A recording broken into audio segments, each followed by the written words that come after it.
Hello, ladies, gentlemen, and non-binary pals. Welcome to the RWBY Radio Podcast. If this is your first time joining us, welcome. My name is Jono John, and on this podcast, we talk all things RWBY. The most recent episode, crazy theories we might have, what we think is going to happen next. We break it all down, and I do it each week with a wonderful guest. So before we get stuck into this episode, I have to introduce my wonderful guest, of course. The one and only, fantastic streamer, amazing analysis, the Queen of Stealth herself, Yula, aka FallofMeerkat. Hello everyone, and no, I'm definitely not the Queen of Stealth at all. I can't stealth for the love of me. I feel like I should do a quick montage of every single one of your Assassin's Creed streams at this point. No, it's totally okay. Hello, John, thank you so much for inviting me. It's a pleasure to have you on. I've been wanting to get you on the podcast for a long time. Aww. So we have a new season of RWBY. Hell yeah, we do. Oh, sweet Lord above! That first episode came in like a freight train. Oh god. Uh-huh. Oh, it was something for sure. Like, it was way darker than I expected. Like, I was already expecting something dark, but combining that episode with the intro, oh boy. They always tease stuff, of course. You've got your Neef Orms your Eddie Rivas's who won't give us a moment's peace, who will tease us mercilessly, and oh my god, yeah, they did. They kept teasing us on social media. It was painful. However, it's this volume that seems to be, I don't know if it's just me, there just seemed to be another level of hype that was going on. And this first episode, for me, lived up to it perfectly. Same here for sure. Like, it was a beautiful first episode. So, I'm going to slap a spoiler warning on the screen right now. If you've not watched the episode, spoilers are ahead. Please go watch it. Don't listen. It's all going to be spoilers. All spoilers from here on out. So, probably one of the things that struck me the most as we click play is we start with Cinder backstory. Yeah. All the places to start Volume 8, I don't think anyone called this. Nope. Definitely not me. I don't know about the others, but not me. And I didn't even notice that was her. The first time I watched the episode, I was like, who the hell is this person? And then once I started editing the video, I was like, oh god, this is Cinder. Of course, the Cinderella, the reference and everything. It makes sense. What we get is Cinder in a darkened room scrubbing the floor. We see her fingers and her arms bandaged. She looks kind of very worn down clothes. And then it cuts instantly to her in the airship with Neo approaching the whale Grim. And we see her doing the same motion as scrubbing on the floor as she's scratching with her Grim arm on the seat. We've been wanting Cinder backstory for so long. I feel it's one of the biggest things in the fandom. Yeah, it is. It really is, because we see Cinder a lot. Like, she's an important villain, but we don't know anything about her. So, we're rightfully so. We've been like, hey, what about Cinder? Why is she a bitch that she is right now? Like, why? And so we get her and Neo, a very... You see Neo looking quite intimidated at flying into the giant whale grims. Can't blame her, honestly. Very valid. Very valid indeed. As we get all sorts of Grim, we get the Manticore, we get the weird pterodactyl Grim kind of flying around. We see that the whale is semi-hollow. That it has landing platforms. Yeah, it does. Like, Salem did a great job at creating that thing. Like, it's a whale, but it's also a ship. It's so many things on it. Like, please. I mean, in the millennia she's had alive, interior designer's got to be one of her hobbies she's taken up. Yeah.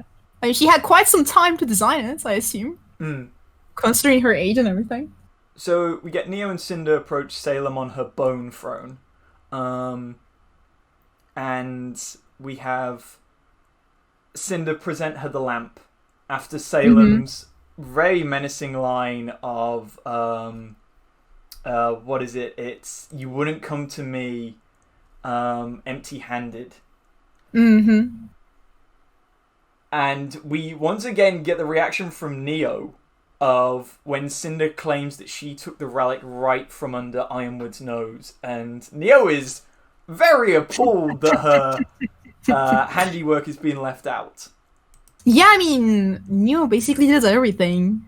Cinder just put that, chess piece on top of, Ironwood's desk, and she's all like, "Hey, Queen, I brought the Relic of Knowledge. I took it right under their noses. It was all me." When in fact she got beaten up by an old woman. Because that's literally what happened. Actually, just jump to Neo again with Neo's reactions. We get quite a few in this scene. Again, I've loads of people spoken about this before, but considering because Neo doesn't talk, they have to make Rey expressive. Her reactions are just a pure mood throughout this entire episode. She's just done with everything and everyone. Yep. She just wanted a simple revenge plot on Cinder and RWBY, and now she's in a cult. She's in a whale. She doesn't know what's going on. We get Tyrion returning, and completely unveiled insults at Cinder, which I do love. Same here. We do get the bit of they seem to believe that Watts is gone, as Tyrion describes him as a necessary sacrifice. Yeah, I think they're thinking that he's dead or something. Most likely. Or they know at least he's captured. Yeah. We get Salem asking about Neo, and again we get Neo looking very annoyed when Cinder says she is a valuable asset. Yeah, she looks so offended when Cinder says that. It's amazing. You get the feeling very much this tells a lot of what Torchwick and Neo's relationship was like. That they were very much their team attack in Amity Arena is called Partners in Crime. They were equals, and in this it's very much not. We get the reveal of Emerald, Mercury, and Hazel, all new designs. Mixed. I personally don't mind them. I quite like Emerald's. Emerald's is great. I mean, Mercury's is just jacket on top of another jacket. I mean, it's fine. Just jacket looks cool. For me, it's Mercury saw everyone else with zippers and just went, I can top that. That. Because he's got 6 pairs of zippers on him. Yeah. He's got 2 on his sleeve. He's got 3 on his chest. He's got 2 on his legs because he's got the same sort of zip-off Tai Yang they trousers. Just need zippers, They have to have zippers. All of them. So we get Emerald running up to Cinder, quickly backing down. We get Hazel. I don't even want to talk about Hazel's outfit at all. What is that? What is he wearing? What is that? I'm just distracted by how ripped this man is. Holy Christ. Yeah. This man does not skip a day in the gym. And everything, everything about that outfit and everything, it's just so wrong. The hair is just wrong to me. I don't like it. I know Hazel's tall. I keep forgetting how tall he is, because Mercury's supposed to be about 6 foot, and Hazel just makes him look like a giant. Baby. Yes. Yeah, that's true. So we get Cinder telling Emerald to be quiet, and Tyrion with more veiled insults. Before we get Cinder saying that she knows Polendina's creation has the maiden powers, and she knows where to get them, and she'll go after them now. Before we get the line from the trailer of Salem saying, "This is not your game to win, it's mine." Yeah, she puts Cinder in her place right there. As she does this, she kind of puts her hand on the throne, and we see the whale reacts, and that it's...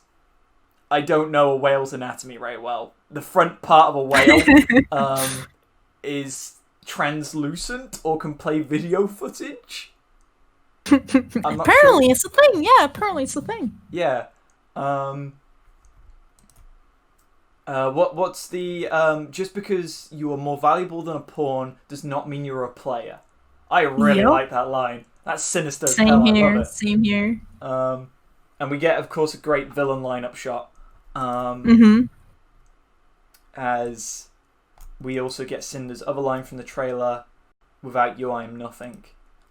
It's my first time hearing Cinder say something like that. Like, she usually always like so confident and everything, but they're like, "Without you, I'm nothing." Like, it's such a huge line. The only time I can think of where we've ever seen Cinder like that is in Volume 4 when she's training under Salem. Yeah, again, under Salem, exactly. I feel this volume we're very much going to see Salem as the evil stepmother. Exactly. Sort of role. As we get Salem kind of wave them away, and again, another trailer shot of her walking towards the camera with the lamp. Before we cut to Oscar down in the crater of Mantle, down in the slums. I want to take a moment because this little Faunus child is the cutest thing on the planet. Oh my god, you're right. You're so She right. needs to be protected. Look at her hair. Yeah, I agree. Anyway, I agree. Moving on. And we can kind of see here that this is where a lot of the Faunus population of Mantle is sadly having to live, in this slum, in this squalor. As we see Oscar down there with them from where he landed, which we get the newest hero of RWBY, Mr. Mole Man. I love him so much. I want to protect him at all costs. Like, look at this man. Look at him. Look at how cute he is. What a man. I have seen things that he's a badger or a sloth, which are both also pretty worthy theories. I'm going with mole.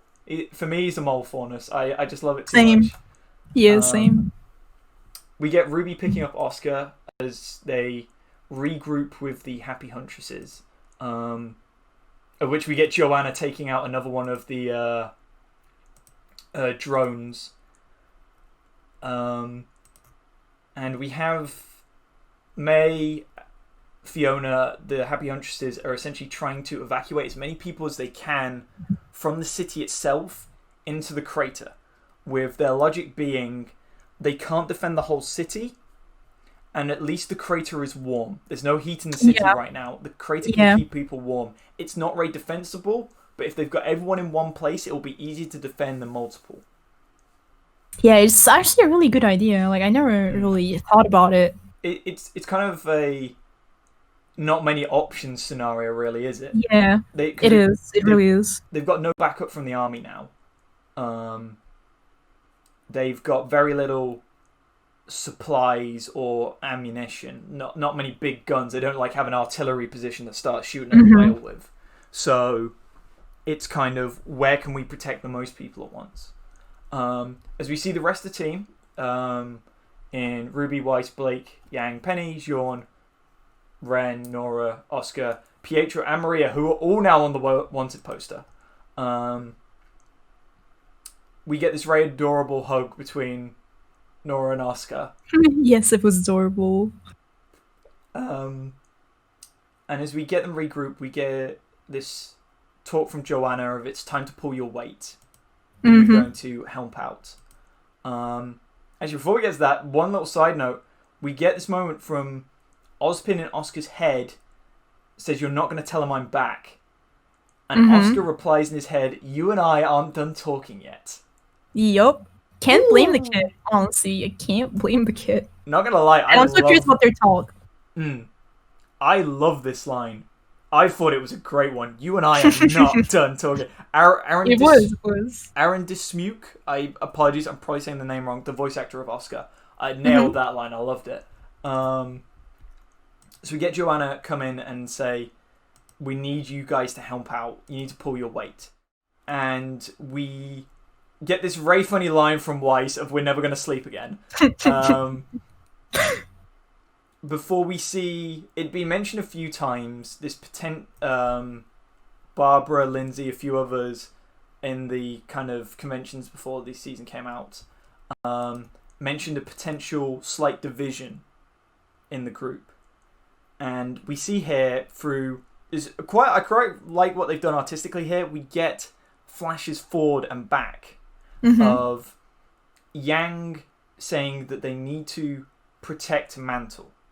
They need to go. She's going to go out there and do what she can, because the people in Mantle right now need protecting. And it cuts to Yang out in Mantle running around, and then it cuts back into the room with RWBY, and RWBY saying they need to finish the Amity Arena project. They need to call for help. And after Pietro says there's a possible way of doing it, we then get the flash forward of RWBY looking up at Amity. And as this conversation progresses, you get two sides kind of emerging. You get RWBY, Blake, and Nora saying that we need to look at the bigger picture. It's going to be for nothing if we don't warn the rest of the world. Because Salem will move on from here and she'll take out the rest of the world and they won't have any time to prepare. Meanwhile, Yang and Ren are both saying, we can't let the people here die. We've got to stand there and protect them. And we get... I'd like to point out that at this point, how many episodes has this been? 1, 2, 3... I think it's 5 episodes all within the last 24 hours. Yup. They had the Schnee Manor, they had the fight down in Atlas. It happened so quickly, all of this. They then had the fight with the Aesops, fight with Neo, Oscar getting shot, getting back, and then I think it's a 4-hour jump from the end of Volume 7 to here. And I think it's kind of showing that, like, tempers are a little frayed. Because you get Yang asking RWBY, like, quite stumped, why would you want to go back to the academy? Getting the project up in the air is a little... it's not going to work, it's pointless. There's no guarantee help would come even if you did get the message out. You then get RWBY kind of coming back with, we can't, as I just said, we can't hide. We can't slow down. Salem's going to move on. And we get this line from Yang of, when we came to Atlas, we said we'd follow your lead, RWBY. However, but things haven't exactly worked out. And you get RWBY looking... She was being really blunt while saying that, yeah. Okay. If anyone's listened to the podcast, I normally stay away from discourse. I've seen a lot of people with this line either having a go at RWBY or having a go at Yang, and both of them really, really, really confuse me. Because I get that Yang is very blunt here, and she could have worded it a lot better. But that is how Yang talks. She's always been this one character. She doesn't try and pretty words. She says things out as they are.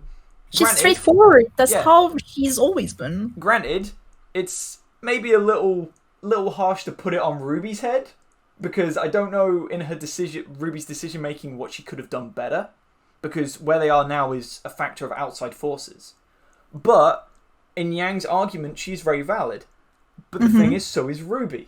And this is what I really like about this scene. As it goes on, we then get Ren and Nora kind of come into both sides of the argument, and their kind of fracturing that we got last volume is kind of shown again, before we get Jean come in and say, let's do both. And Oscar agrees, we can do both and not be divided. We simply go about both teams. And so we get, as we've seen, the two teams splitting up, which is Oscar, Ren, Yang, Jean on the ground, and Penny, Nora, Blake, Weiss, and RWBY going up. Meanwhile, they mention that Pietro and Maria are going up to the arena. This is a bit we're going to come back to later, but it's the fact that this is resolved peacefully. They talk this out. Despite their differences, they talk it out. And they acknowledge both sides have merit.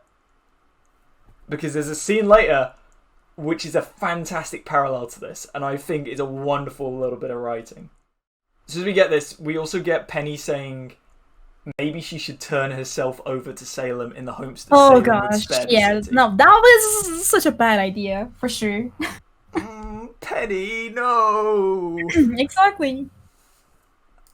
Which I do love Yang, and she's saying, that is one thing we can all agree on. We are not turning you over. Yep. We also get Penny maiden eyes when Pietro is trying to protect her. I'll do it. I still love maiden eyes, Penny. It's so good. So good. It is. It really is. We do get this sad look of Blake as Yang Yang and the lads heads out, and you get Pietro setting up the teaser shots that we got of, there's some stuff in my office that I had ready for you, so you can go see if those will help you. Meanwhile, we get the other team spying on Atlas and figuring a way to get up there. This is one thing that I'm amazed people have not brought up. I've not seen anyone talk about this at all. Weiss says she may have an idea on how to get them up to Amity. Yep. And then she gets caught out. What is her idea? No idea.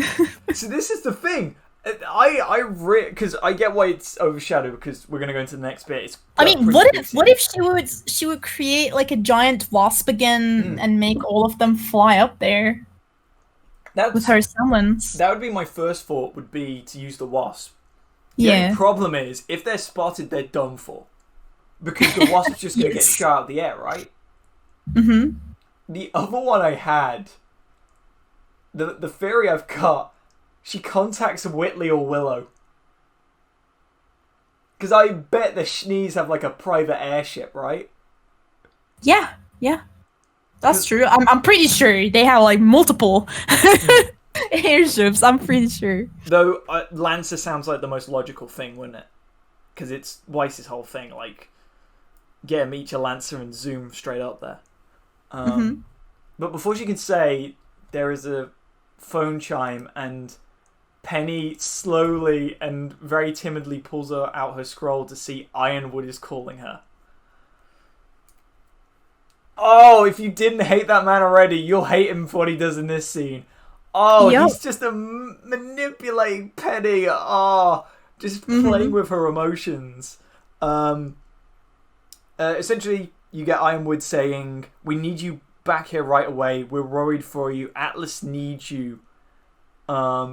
And then when Ruby interrupts and says, "We're not going to do that until you help Mantle. You don't leave these innocent lives to die," Ironwood just turns around and goes, "All these deaths are going to be on your heads." Yep, I know, right? He's just like blaming them for anything. Like, he's so manipulative. Sad Penny breaks my heart. Really does.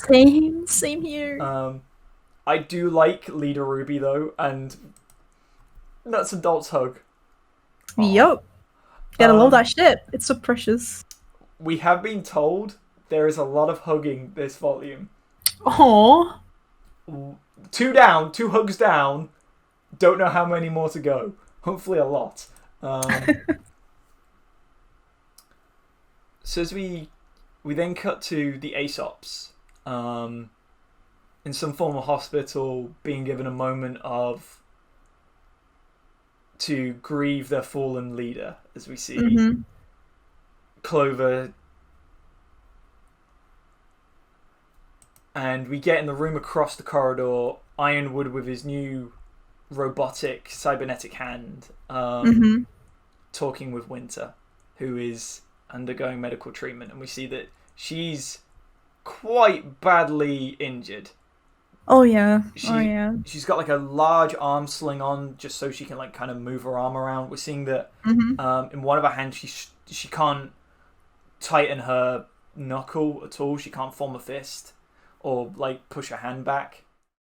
As this is going on, we get a soldier come in and say the prisoners have arrived. We get Winter asking, "Is this Robin and Crow?"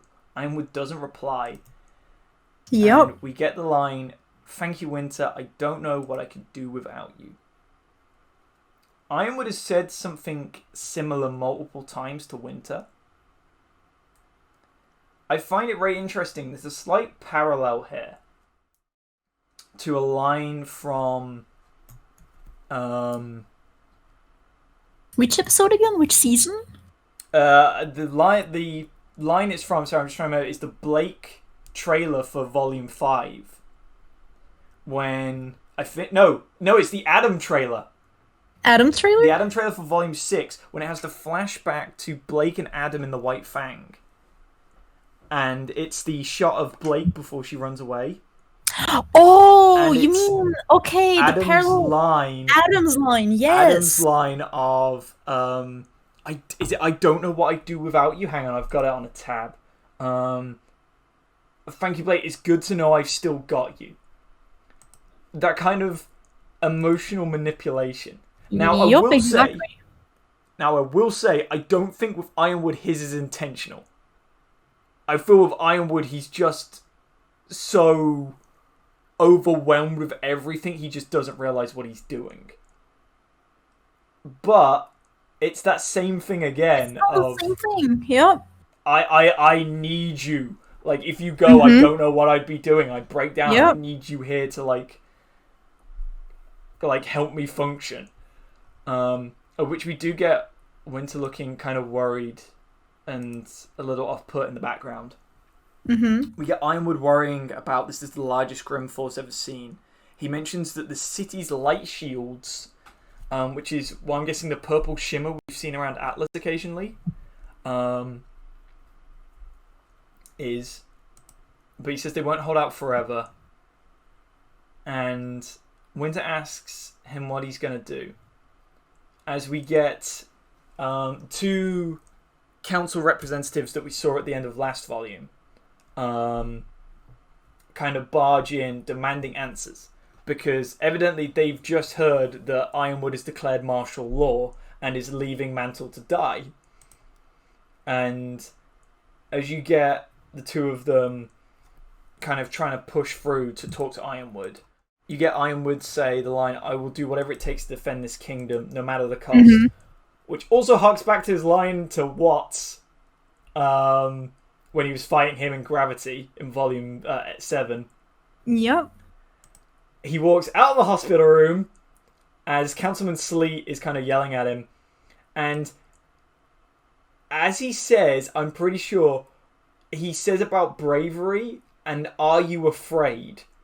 Which, if you remember, was the thing Ironwood refuted very quickly when Oscar said it's okay to be afraid. Ironwood pulls out his gun and shoots him dead. Oh my! This crazy man. He just lost it. He completely lost it. It is so stunning, this scene.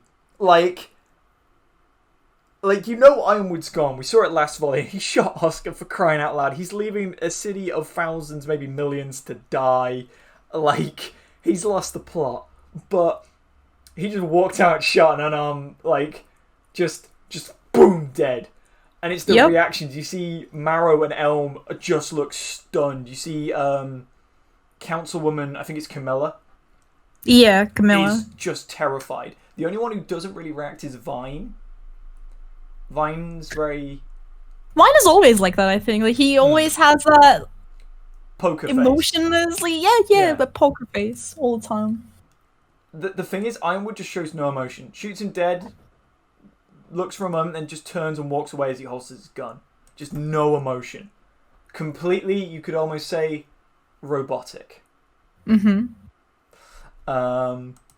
you get this shot of Winter looking out to Harriet in the next, who's in the doorway across. And Harriet kind of looks one way, then looks the other. And her reaction causes Winter to kind of be startled. Now, this is a really minor thing, but I've seen this kind of debate.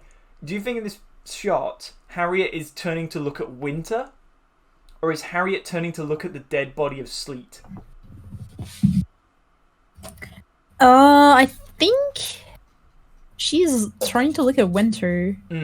Because either way, I think the scene works, but some people have been arguing that she turns to look at Sleet and Winter's reaction is realising what Ironwood just did. Yeah. But I do like the other one of the Harriet turning and looking at Winter, because it's really starting to show that of Ironwood's 5 loyal soldiers, cracks are starting to show. They're not happy with stuff's going, and you get the feeling that maybe Ironwood might be all alone by the end of this. As this cuts away, we get, again, another scene from the trailer of Weiss somewhere inside the giant whale Grim as some form of large canine monstrosity moves forward. She holds up the lamp and says, I need you to bring me the one who shows me how this lamp works. And we get the cut to black before the new intro plays. This intro is terrifying. It really is. It really is. That intro is just... Everything about it is just so dark. We're not going to break down the intro bit by bit because there's plenty of other people. I was going to say, Yula, you've broken it down yourself. We can go check it out on her channel. It is amazing. I do love all the imagery in it. Same here. Same here. It brings terrifying notions. The bit I just said, this is the one bit from the intro that really gets me, is when it's Salem and Ironwood across from each other on a chessboard. And you see Salem push her forces forward. And Ironwood disappears and he's all alone. Yep. He's going to be alone. Hell yeah. I think this is what it's leading to, is that he's going to, like, he's just going to end up on his own with no one in his side. Interestingly, chess pieces were Ozpin's whole thing, as they were what the relics at the Beacon initiation were. I think he had a chessboard in his office, and it's kind of the Ironwood has pushed Ozpin off of being the leader of the defenses and made himself the king, and now he's the last man standing. So, all in all, Yula, what did you think of the prospect of split up teams, Salem seemingly with all the cards in her hand, and Ironwood completely losing the plot? Oh man, it's just insane. Like, I wasn't expecting this kind of a theme when it comes to the main characters of the show, like the heroes, like them having like different opinions and try to work on those things. I think it is a beautiful theme to have, because now we're gonna see how they're gonna grow out of this. Like, they're gonna learn how to accept other opinions, how to still work together, because if you think about it, like Team Stark, they got separated because they had different ideas. They had different thoughts on things, and that made Team Stark to go all over the place. Like, it wasn't Team Stark anymore, but Team RWBY and the others, they're like the opposite of Team Stark. Like, they're being so successful at where Team Stark wasn't. Like, that's the whole point, right? They're fixing the things that they weren't able to do. They're not making those kind of mistakes. And right now we're kind of seeing that, like, they have different ideas inside the group, but they're trying to still work together, still be around each other. Like, they're trying to not actually get divided, because that's what Salem wants, and they know it. And they're learning from this experience, and I feel like this is a beautiful theme, and I'm so excited to see that, like, how we are gonna witness this throughout the entire volume. Like, it's just gonna be so interesting. And even in the intro, we kind of see that, because you see like two different parts. In one, Yang is leading, and on the other, it's RWBY who's leading the others. But at the end, you see Yang and RWBY smiling at each other, and they're together again against Salem. So they're still together. Like, that's what we're gonna see. Even though they have different ideas, I'm pretty sure at the end of this volume, they're gonna be stronger than ever when it comes to their bonds and everything. Yeah. They're gonna work even better as a team. I would say there's a lot to go with the whole kind of the teams being split up. One little point that I really do like is that with Yang, RWBY, Nora, Ren, and Penny, who are often some of the most kind of vocal and upbeat characters, are all kind of a little bit more down in tone and a little bit more negative. It's interesting that you get other people kind of stepping up to be, come on, we can work as a team. There is still hope. There is still because we get Blake, Jean, and Oscar kind of taking this step up, we see in this episode. We get them playing the kind of, we are still united, we can still do both of these, we can still good become point. very much the mediators. Which I will say, Jordan is officially out of my dislike list. He had such a small role, but I really liked him playing the kind of the actual leader. He's matured so much for me. I loved it too. Like, and I loved Blake being very supportive of RWBY, and you get the feeling that out of all the people, out of Weiss, Yang, and Blake is probably the one who kind of looks up to RWBY's leadership the most. Yeah. And you see that's the great moment of we are still together. And also Oscar going through so much the poor farm boy, but bless his little heart. Absolutely. And also he's now a lime or a lemon. I don't know. You guys in the fandom, you're amazing, but you're so weird at times. What is going on with that? But anyway, the one bit, as I mentioned earlier, that's very interesting is with RWBY and Yang's kind of debate. It's a fantastic parallel to Ironwood and Sleet. Because despite their differences, despite how Yang and RWBY are seeing how they should go different ways on this, how the team is, Ren and Nora included, Blake, Weiss, Penny, they're all seeing this from different angles. Despite this, they all still know that what each other are saying makes sense, and they're all trying to do what's best, and they're all still trying to work as one. Exactly. They work it out peacefully. Meanwhile, with Ironwood is just, it's my road or no one's road.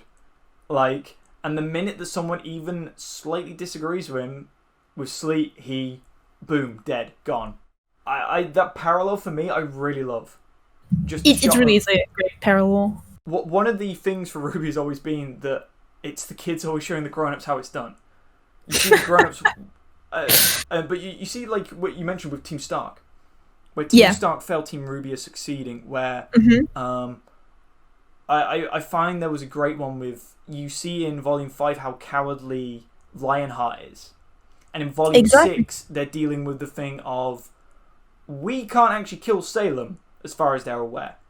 Yeah, Reinhardt, Raven, don't forget Raven, like, she was being such a coward, and like, that's Yang's mother, and Yang is literally being the opposite, like, even though she's so young, she's trying to take responsibility, even though she's scared, she still keeps going to help out. Like, it's the kids! Yeah. The most mature ones are the kids! You got Yang as the best example. The other one for me is Team Junior.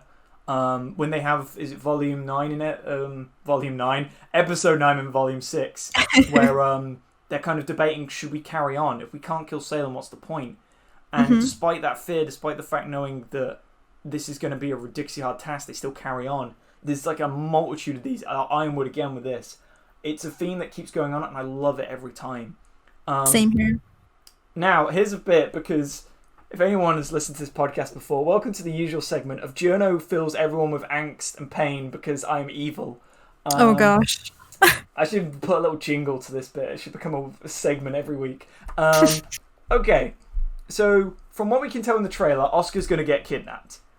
I'm pretty sure the fandom has agreed on this now. Yup.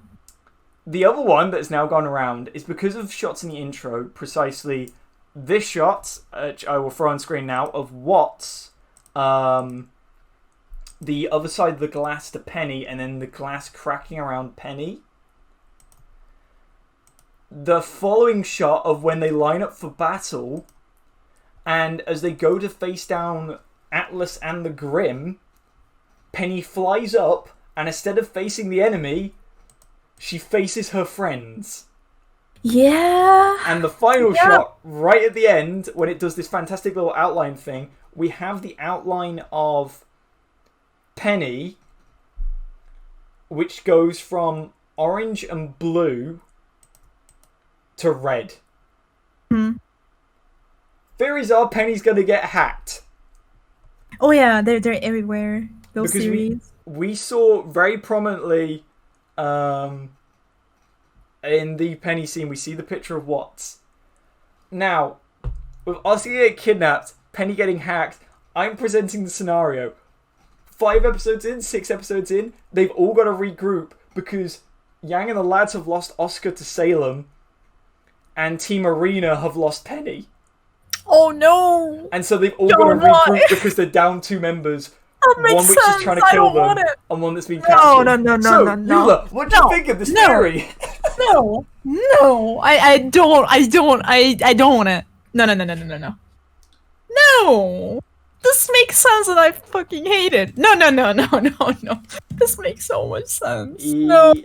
That's what I'm thinking, because I imagine they've got a group up. Honestly, it could be true, but you're right. Like, one of the others, like, one team losing Penny, the other is losing Oscar. Oh, god damn it! The other one I've seen quite prominently is we get this shot in the intro of Ren catching the snowflake and Yang. Oh god, either Ren or Nora dying, right? Please. Jean puts a hand on his shoulder, and Oscar and Yang appear next to him, and then what I'm guessing is a lotus petal flies by as Nora tries to reach for it, misses, and Ruby, Blake, Weiss, and Penny land down near her. Yeah.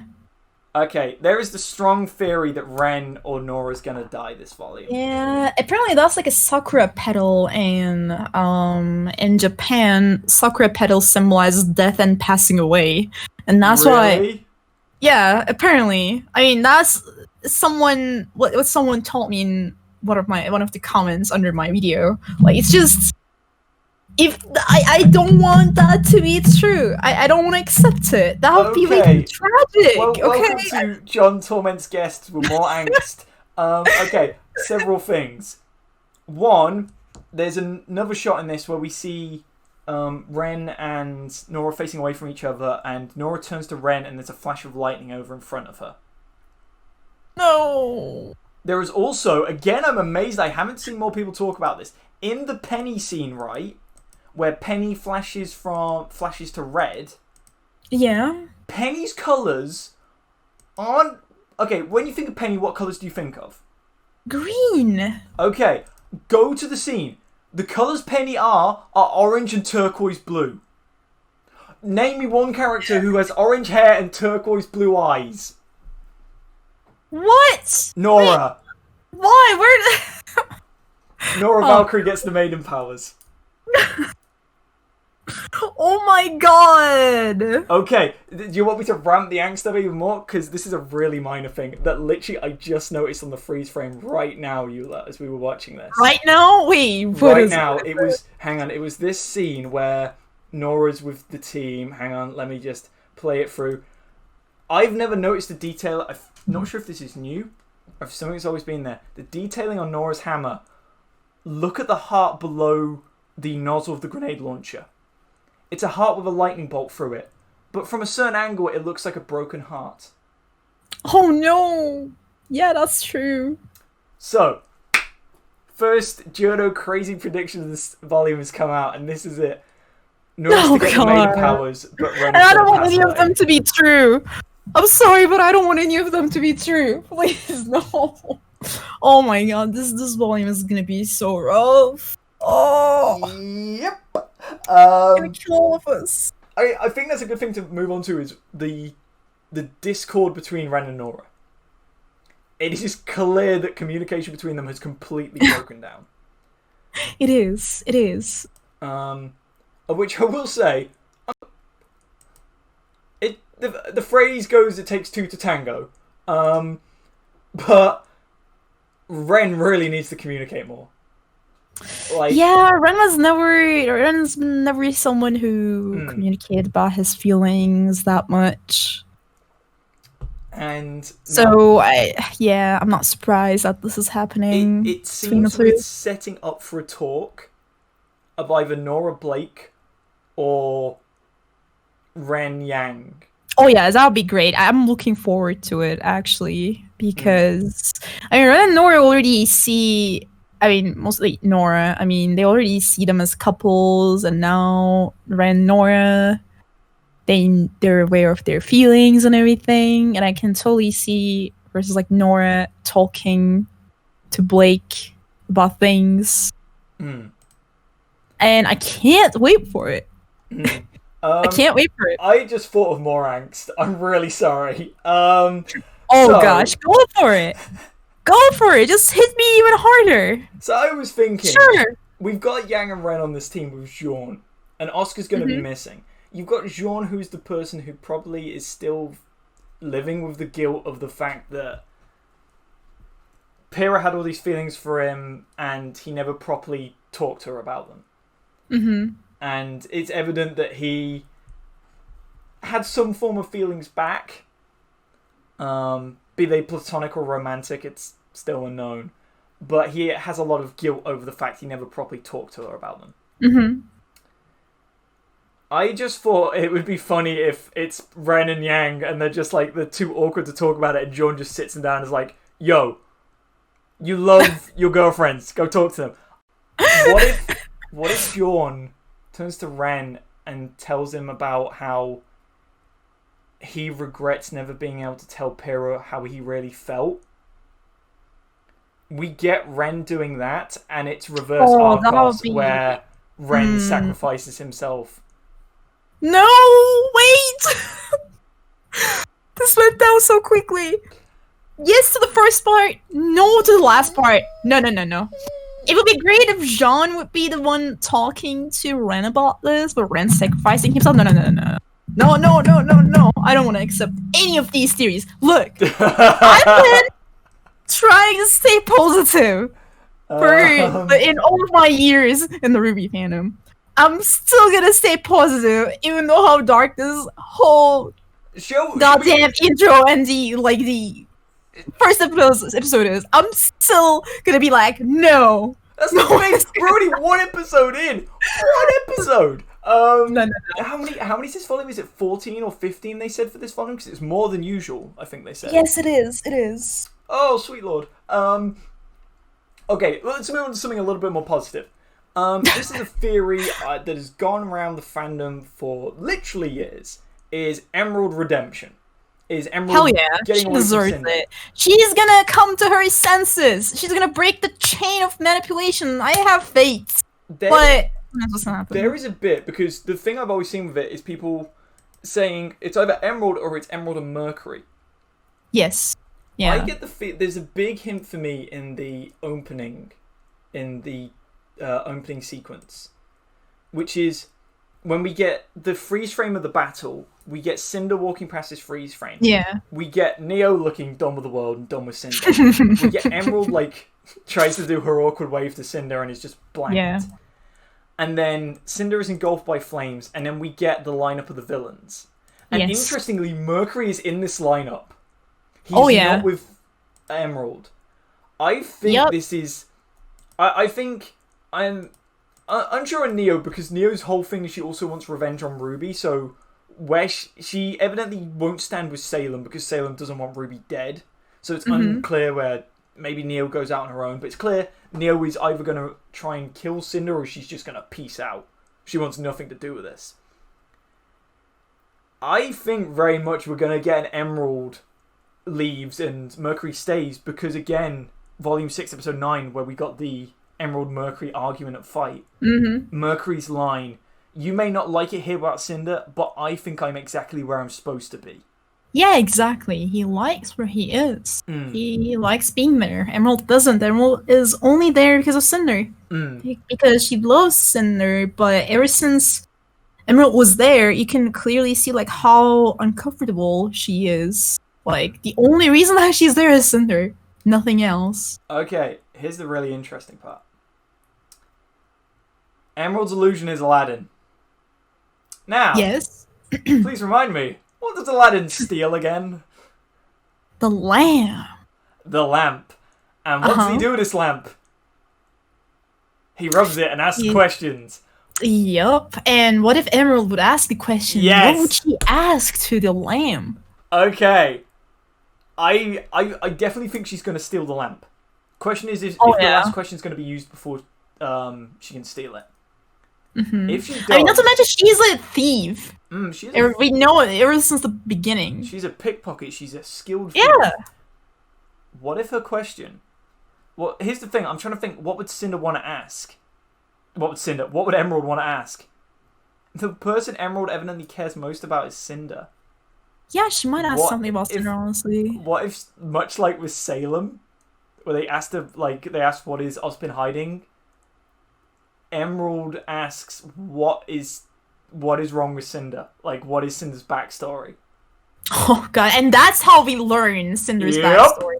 We just dive right in. Mm-hmm. Like how we did with the Gods episode, like episode 3, season 6, right? Season 6, episode 3. Yeah. We just dive right in and witness it from Emerald's eyes. Hell fucking yeah, that could happen, honestly. Where Cinder goes this volume is going to be very interesting for me.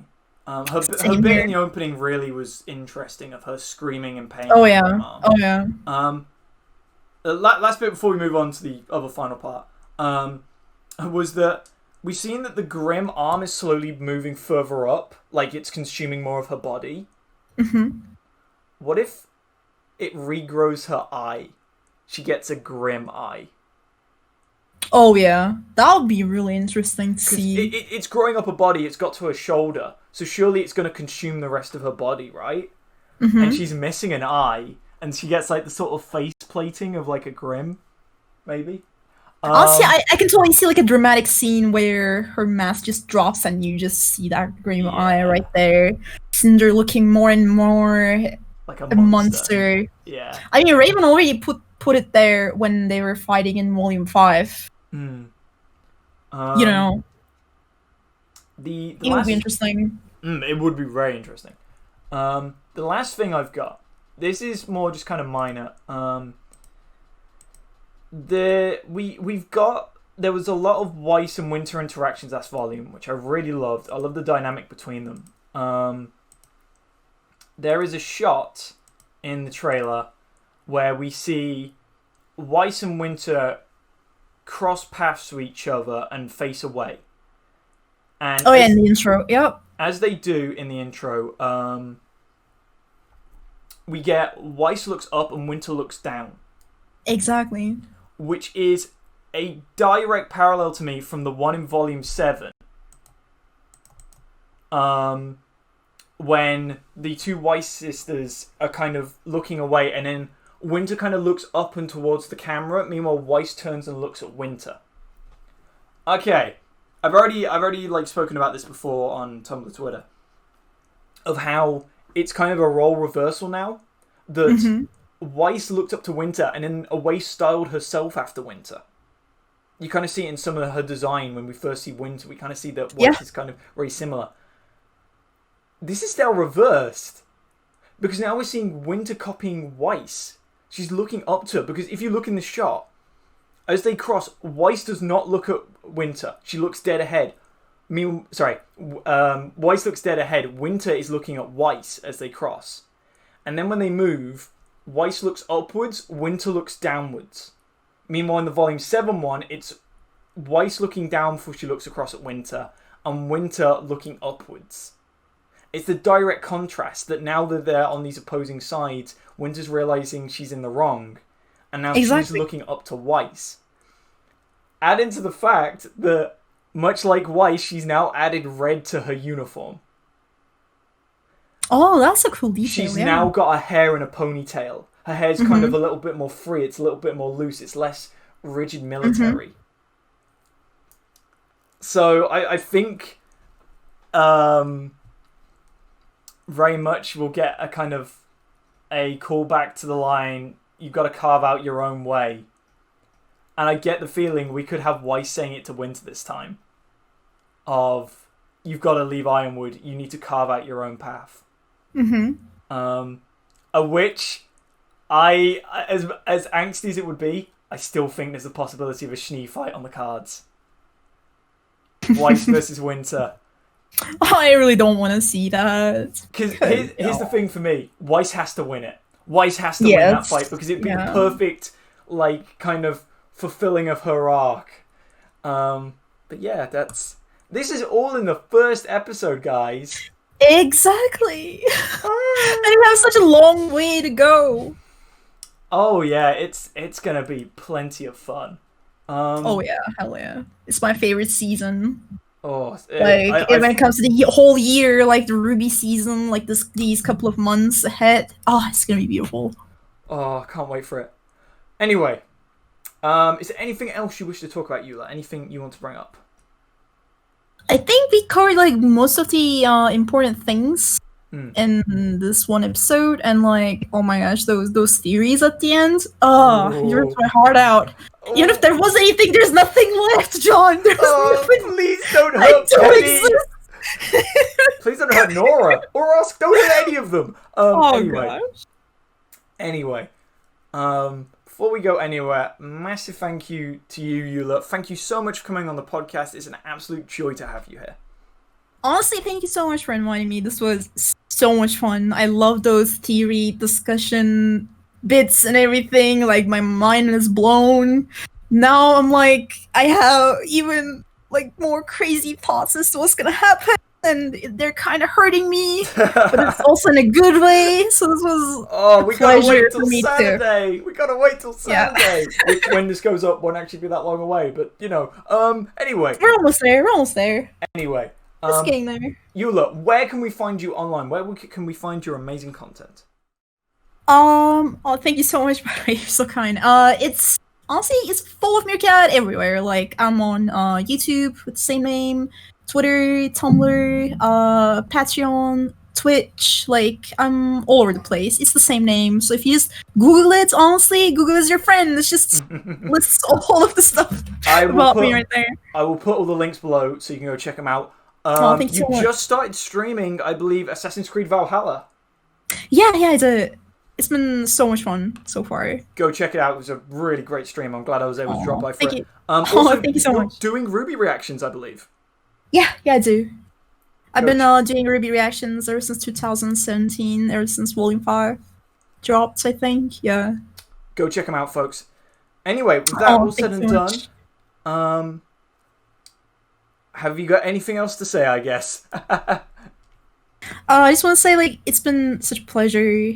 Your content is great, honestly. I really hope, like, more and more people would discover your podcast, because it's good quality content, honestly. You're making me blush. I'm going to have to cut this out. You're making me blush. Honest. I'm not good with compliments. Anyway, aside from that, if this is your first podcast listening in, it's been great to have you here. Like, thank you for tuning in. And, by the way, crazy RWBY theories. I want the bizarre. Like, what have you got? Why is Oscar a lime? If you could answer that in my comments, I want to know. Why is Oscar a lime or a lemon? I still don't understand. Can you explain that bit to me? Oh, gosh. Anyway, thank you so much for tuning in, ladies, gentlemen, and non-binary pals. Remember, as always, please tag your spoilers now that we're back with RWBY. Be RWBY, not Salem. And I hope every single one of you has an absolutely amazing day. Goodbye. Goodbye, people. Thanks for listening in.